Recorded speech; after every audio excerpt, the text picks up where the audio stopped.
¿Cómo concebían los egipcios la muerte y el paso al más allá? No cabe duda de que eran muy importantes en la vida y la cultura de los antiguos habitantes del río Nilo. Tan esencial era para ellos que construían en los mejores materiales, como la piedra caliza de Tura y el granito rosáceo, sus tumbas y templos funerarios, siendo estos los únicos que nos han llegado.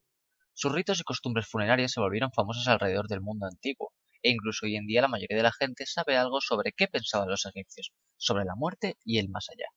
A continuación vamos a comenzar un documental esclarecedor sobre estos temas, mostrando en profundidad sus costumbres, ritos y modos de enterramiento, así como una visión de sus propios dioses y de la vida tras la muerte.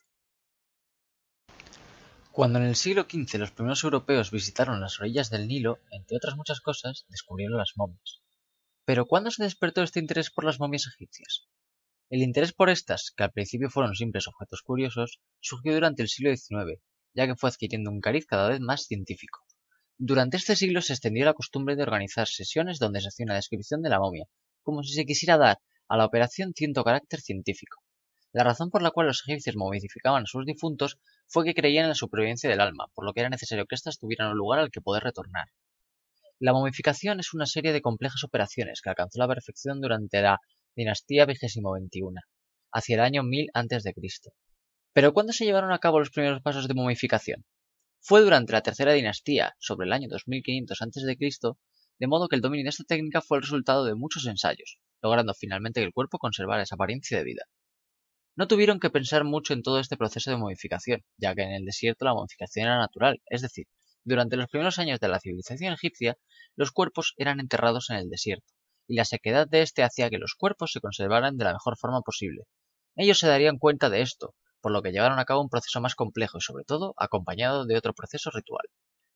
Este proceso llegó a su punto más álgido durante el Imperio Nuevo, momento en el cual se hicieron grandes progresos. Pero la pregunta más habitual es, ¿en qué consistía este proceso?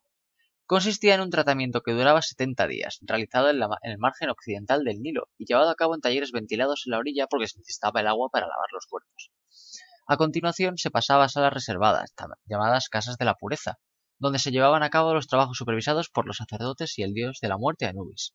En primer lugar se extraían las vísceras haciendo una incisión abdominal en la parte izquierda.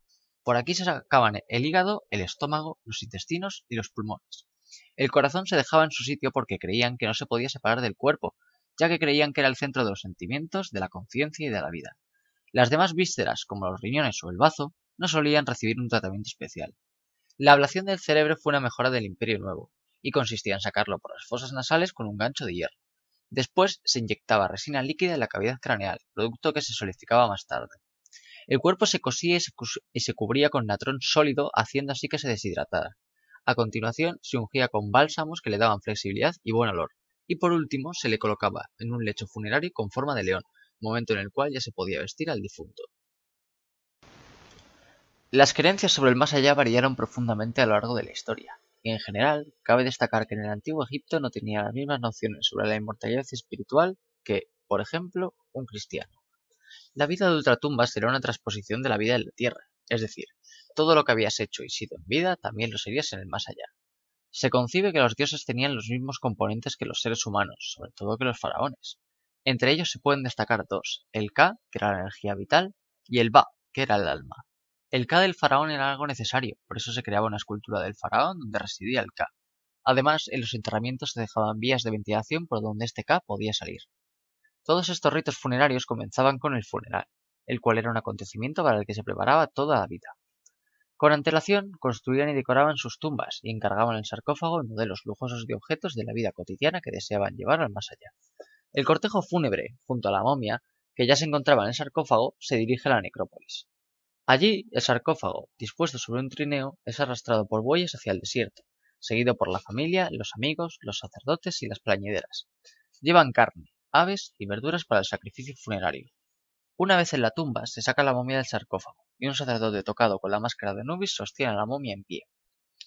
Un sacerdote novicio, que solía ser el hijo primogénito, quema incienso mientras el sacerdote lector recita las fórmulas mágicas escritas sobre un papiro.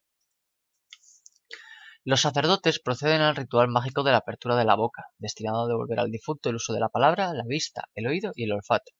El difunto era reanimado en una ceremonia que podía durar varios días, y era un ritual que también se realizaba a la estatua que acompañaría al difunto al panteón. La familia procede entonces a despedirse del difunto y la momia vuelve a ser colocada en el sarcófago. Se presentan ofrendas fúnebres, como asados que se consumiría la familia en el banquete celebrado cerca del panteón. En la quinta dinastía aparecen los primeros textos de las pirámides, es decir, estaban escritos dentro de las pirámides y se concebían a modo de himnos o plegarias. Aquí es donde se explica que, en el caso de los faraones, se asimilarían con Ra y viajarían a la barca a través del Nilo, tal y como lo hacía el dios. Se suponía que Ra moría y renacía porque se ocultaba durante toda la noche y después volvía a salir. Solo se podía asimilar con Ra una vez que se morían los más afortunados, es decir, los faraones, no toda la población. Por esta razón se hacían enterrar con barcas funerarias, que serían las mismas que utilizarían en este viaje.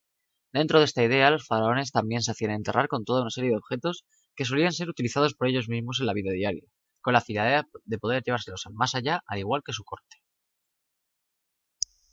En la civilización egipcia, donde se concedía tanta importancia a la relación muerte-vida, el edificio principal fue la tumba, que evolucionó desde las mastabas hasta los hipogeos, y que iba unido a una serie de creencias religiosas en las que la necesidad de conservar el cuerpo y la imagen del difunto eran fundamentales.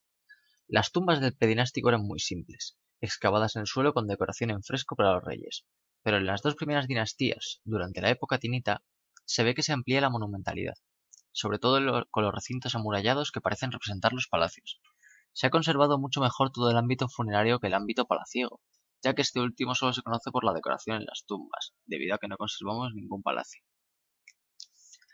Las mastabas fueron los primeros edificios funerarios empleados para los enterramientos de los primeros faraones, nobles, sacerdotes y funcionarios del Estado. Estas tumbas se cerraban a modo de techumbre con paja, palmeras, troncos de árboles que creaban una techumbre vegetal justo antes de ser sepultadas con la tierra. Esta construcción no alcanzaba el objetivo de que el cuerpo no se corrompiese, por lo que todavía no han dado con una solución para preservar el cuerpo. Estos edificios tenían planta rectangular en forma troncopiramidal. Originalmente fueron simplemente un pozo donde se reposaba el difunto cubierto con túmulos de adobe y junco. En la medida en que empezaron a añadir provisiones, ajuares y ofrendas, fue necesaria la construcción de cámaras. Están construidas con sillares de piedra al exterior, pero el interior se rellenaba de una argamasa a modo de hormigón con arcilla, piedra y guijarro, formando una masa compacta llamada ripio, que hacía muy sólido el interior pero mucho menos costoso. Existía a su vez en el lado este de la mastaba una puerta de entrada que daba acceso a la cámara funeraria, que a diferencia de la cámara sepulcral, era donde se hacían las ofrendas y rituales del difunto, y será en ella donde estarán las pinturas egipcias. Esa puerta no tenía que ser ocultada, y era la única puerta por la que se podía acceder a la mastaba. El deseo de grandeza y acumulación de poder de los faraones provocó la superposición de mastabas, con el fin de diferenciar la tumba real, lo que dio origen a la aparición de las pirámides. Existe una evolución de esta arquitectura funeraria hasta que se llega a las pirámides perfectas de la cuarta dinastía, y el primer monumento funerario de este tipo será el del faraón Zoser. La pirámide escalonada de Zoser, primer faraón de la tercera dinastía, está fechada en torno al 2680 a.C. Esta mastaba escalonada inició su trayectoria con un proyecto ambicioso de planta rectangular en forma de mastaba, y el arquitecto que se hizo a cargo de este proyecto no fue otro que Imhotep, el hijo de Zoser. Imhotep fue un hombre muy curioso, médico y arquitecto, hombre sabio hasta tal punto que con el tiempo fue divinizado. Una vez construida esta primera gran mastaba, le pareció poco para el faraón, por lo que añadió 3 mastabas más. Esta decisión implicó ampliar la base original para poder hacer esta nueva construcción. Una vez realizada esta mastaba de 4 escalones, decidió añadir otras 2 mastabas más con las consecuentes ampliaciones de la base rectangular de la tumba.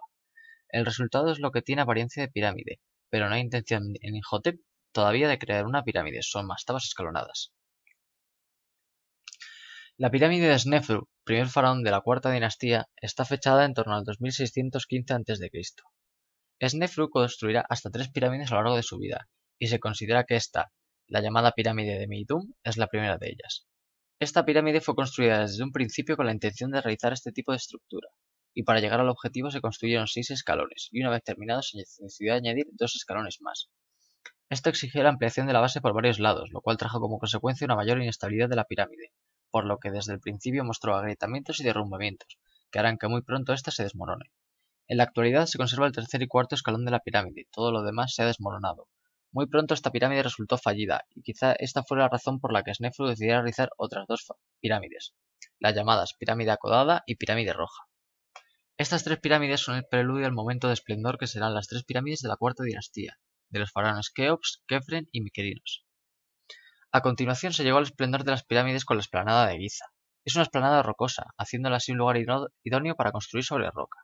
Estas pirámides nunca se construyeron como una construcción aislada, sino como un complejo funerario. Los templos funerarios están siempre colocados en el lado este, que en las pirámides es el lado de la resurrección, por donde sale el sol. La primera pirámide en construirse fue la pirámide de Keops, en torno al 2590 a.C., y se construyó sin ninguna dubitación desde el principio, con las cuentas claras en cuanto a dimensiones e inclinación. Alcanza los 146 metros de altura, es la más alta de todas, y fue construida sobre la base rocosa de la planicie de Giza. Su planta es cuadrada y tiene una base de 233 metros por cada lado. La inclinación fue perfecta y atrevida, alcanzando los 51 grados, y llama la atención la precisión que se alcanza al orientar los lados hacia los cuadros puntos cardinales. La cámara del rey está forrada de granito rosáceo, con dimensiones rectangulares y está orientada a los 4 puntos cardinales. Y esto habla de las larguísimas ceremonias que hubo en la cuarta dinastía para lograr el tránsito del rey difunto, de su categoría mortal a la divina. Dentro de la sala hay un enorme sarcófago de granito, pero sin ninguna inscripción, y seguramente fue el sarcófago donde fue enterrado Keops, pero no hay ningún tipo de decoración. Se conservan esculturas funerarias de los faraones, porque fueron enterradas fuera del recinto de la pirámide, cerca del templo del valle. Se ha descubierto una oquedad en la zona norte, y se ha pensado que podría ser otro corredor o galería. Se han encontrado restos de elementos fuera de la pirámide, y uno de ellos, encontrado en el lado sur de la pirámide, descubierto en un pozo en 1954, fue la famosa barca funeraria. Esta barca se piensa que pudo haber sido utilizada antes de desmontarla y guardarla para el uso del faraón en el más allá. Hipogeo es el nombre dado a las galerías subterráneas o pasajes excavados con funciones funerarias. Los hipogeos los conocemos ya desde época menfita, pero su gran desarrollo se da durante el Imperio Nuevo, cuando se construyen las tumbas reales en forma de suntuosas mansiones subterráneas. Los hipogeos simplemente son un conjunto de cámaras sepulcrales excavadas en la roca. El cambio en el concepto de tumba tiene mucho que ver con el traslado de la capitalidad de Menfis a Tebas, que es una zona muy rica en acantilados. La zona más importante de construcción de hipogeos se da en el Valle de los Reyes, en las cercanías de Luxor. En esta necrópolis están enterrados la mayoría de los faraones del Imperio Nuevo, de las dinastías 18, 19 y 20. No solo hay faraones, también reinas, príncipes, nobles e incluso algunos animales. El esquema suele ser el mismo en todos, una serie de corredores y escaleras descendentes que conducen al vestíbulo y a la cámara del sarcófago, que estaba rodeada por 4 dependencias que se utilizaban para albergar el ajuar funerario. Hablamos de inmensas galerías, algunas con más de 100 metros, que nos conducían a espacios sostenidos por columnas y decoradas con pinturas y bajorrelieves.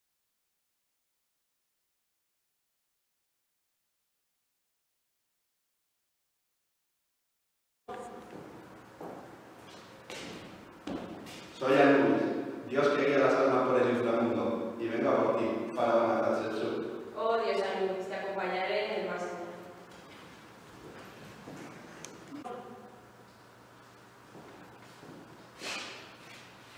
Dios Anubis, te entrego mi corazón. Ahora procederemos al pesaje de las almas. Tu corazón pesa lo mismo que una pluma. Tienes un corazón duro.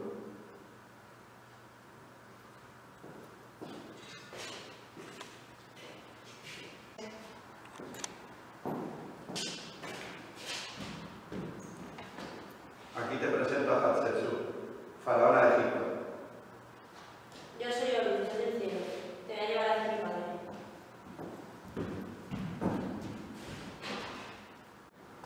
Osiris, padre, traigo ante ti a la faraona Hatshepsut para que juzgues si es digna o no de entrar en tu reino. Yo soy Osiris.